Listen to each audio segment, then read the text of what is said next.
So over the past few years, we've seen economics books become really popular in the non-fiction department. And authors like Malcolm Gladwell are just constantly sitting on the bestseller lists. But it started with Freakonomics by Dubner and Levitt. And they brought out their first book about 6 years ago.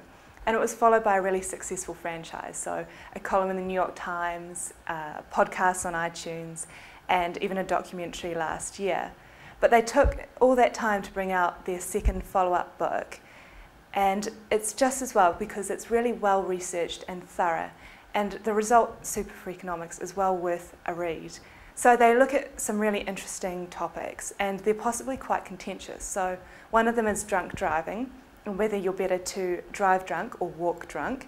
And they find that after a party, if you've had a few drinks, you're actually safer behind the wheel than you are walking down the road.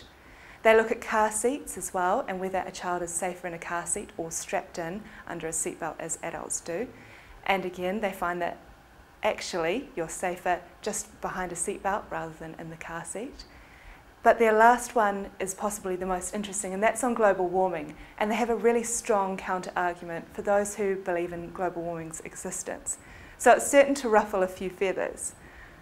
And books like this, there's some argument over whether they actually count as economics books, and maybe they should be sitting in sociology or criminology or that sort of thing. But I think that argument misses the point, because these books are making economics fun and accessible and easy to read for mainstream, and there's a huge amount of value in that. So Superfreakonomics is a really worthwhile read.